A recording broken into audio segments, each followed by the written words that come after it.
There will be times when you need to create what's called a polygon. Polygon is a multi-sided closed shape. In AutoCAD, it's also a closed polyline. Now, there is a command called polygon. With this command, you can draw shapes from 3 sides all the way up to 1024 sides. Typically, you would probably only draw from about 3 to 10 sides, but it's good to know that you have options. So you can type on your command line the word polygon to get to the command. It's also available in the Home tab on the Draw panel here in the ribbon. And you come up here by the rectangle command, there's a little flyout, and you can click on polygon. Either way, you're going to get to the exact same thing. So once started, you're asked to give them the number of sides. So let's enter in the number 5. We're going to draw a pentagon. Press enter. Then you can either start the polygon at its center or draw one edge. Let's draw a pentagon with an edge length of 5 units. So I'm going to type in the number 5, press return, and then you're asked if you want to inscribe it in a circle or circumscribed about a circle. Right now I'm just going to go inscribed in a circle.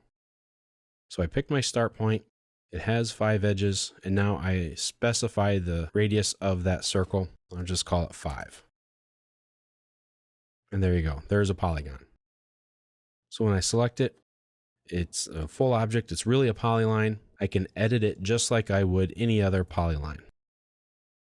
But it's a great way to draw a shape with the lines and angles that are equal.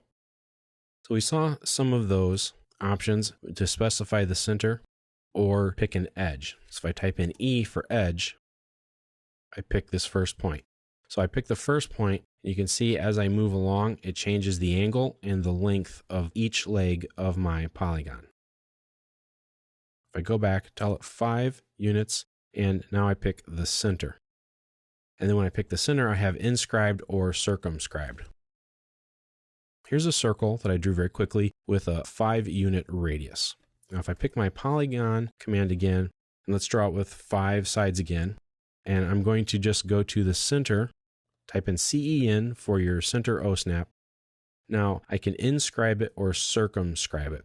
I'm going to pick inscribe.